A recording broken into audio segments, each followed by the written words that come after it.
আসসালামু আলাইকুম ওরহমতুল্লাহি ওবারাকাতু। সম্মানিত দর্শক ও শ্রোতা, অনেকদিন পরে আবার আপনাদের সামনে নতুন একটি ভিডিও নিয়ে উপস্থিত হয়েছি। আমরা জানি পবিত্র রবিউল আউয়াল মাস শুরু হয়েছে। এটা মুসলিম উম্মাহের জন্য খুবই বরকতময়, খুশির, আনন্দের একটি মাস। কারণ এই মাসেই মুসলিম উম্মাহের কলিজার টুকরা, বিশ্ব মানবতার মুক্তির মহাদূত হযরত মুহাম্মদ মুস্তাফা সাল্লাল্লাহু আলাইহি ওয়াসাল্লাম জন্মগ্রহণ করেছেন। এই মাস অবশ্যই মুসলমানদের জন্য একটা খুশির মাস, আনন্দের মাস।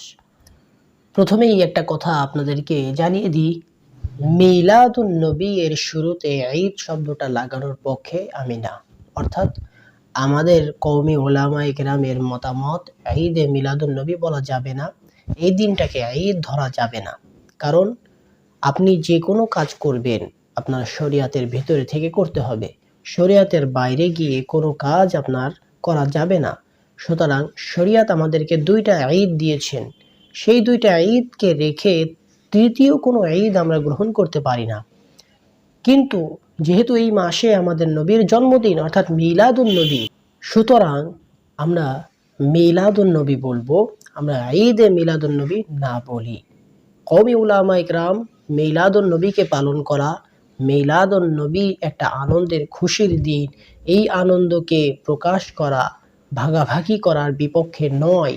কওমি উলামা ইকরাম ঈদে মিলাদুন নবী, এই যে ঈদ আমরা গ্রহণ করতেছি, নতুন আর একটা ঈদ বানাচ্ছি, এটার বিপক্ষে কওমি উলামা ইকরাম। সুতরাং মুসলিম উম্মাহের কলিজার টুকরা প্রিয় নবী সাল্লাল্লাহু আলাইহি ওয়াসাল্লাম যেহেতু রবিউল আউয়াল মাসে জন্মগ্রহণ করেছেন, মিলাদুন নবী অবশ্যই মুসলিম উম্মাহ পালন করবে। মুসলিম উম্মাহের এই আনন্দ মুসলিম উম্মাহ অবশ্যই প্রকাশ করবে, এটা স্বাভাবিক। আমাদের কলিজার টুকরা আমাদের প্রিয় নবী সাল্লাল্লাহু আলাইহি ওয়াসাল্লাম এই মাসে জন্মগ্রহণ করেছে, অবশ্যই আমরা আনন্দিত, আর আমরা এই আনন্দকে প্রকাশ করতে চাই, এই আনন্দকে আমরা উদযাপন করতে চাই, আমরা মিলাদুন নবীকে উদযাপন করতে চাই। এখন আসুন, মিলাদুন নবীকে আমরা কিভাবে উদযাপন করব, মিলাদুন নবীকে আমরা কিভাবে পালন করব। আমাদের এই উদযাপনটা, আমাদের এই খুশি প্রকাশটা শরীয়তের মধ্যে থেকে করতে হবে। হুজুর সাল্লাল্লাহু আলাইহি ওয়াসাল্লামের মিলাদ আমরা হুজুর সাল্লাল্লাহু আলাইহি ওয়াসাল্লামের সিরাত মাহফিলের মাধ্যমে পালন করতে পারি। হুজুর সাল্লাল্লাহু আলাইহি ওয়াসাল্লামের জীবন শীর্ষক আলোচনার মাধ্যমে আমরা মিলাদুন নবীকে উদযাপন করতে পারি। মিলাদুন নবী উদযাপন করার মানে এটা নয় যে আমরা ঢোল বাজনা নিয়ে জশ্নে জুলুসের মাধ্যমে রাস্তায় নেমে, নামাজের সময় হয়ে যাচ্ছে, নামাজ না পড়ে আমরা এভাবে রাস্তায় মিছিলের মাধ্যমে মিলাদুন নবী পালন করলাম, ঢোল বাজনার মাধ্যমে মিলাদুন নবী পালন করলাম। এই ধরনের মিলাদ পালন করা কখনোই শরিয়ত সমর্থন করে না।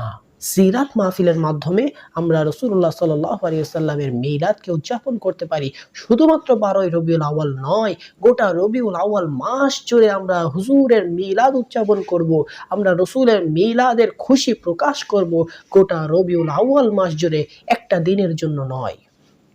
কারণ আমার নবী বিশ্ব মানবতার মুক্তির মহাদূত, তার জন্মদিন পালন একদিন হবে না, গোটা মাস জুড়ে পালন হবে। হ্যাঁ, আর একটা পদ্ধতি রয়েছে মিলাদ পালন করার, সেটা হচ্ছে রাসূলুল্লাহ সাল্লাল্লাহু আলাইহি ওয়াসাল্লামের প্রতি আমরা এই গোটা রবিউল আউয়াল মাসের প্রতিটা দিন বেশি বেশি দরুদ প্রেরণ করতে পারি। প্রতিটা মানুষ, প্রতিটা উম্মাহ যদি প্রতিদিন 100 করে দুরূদ রাসূলের দরবারে পাঠায় এই গোটা রবিউল আউয়াল মাস জুড়ে, এটাও কিন্তু একটা উত্তম পন্থা হবে মিলাদ কায়েম করা, মিলাদ পালন করা, মিলাদের খুশি উদযাপন করা।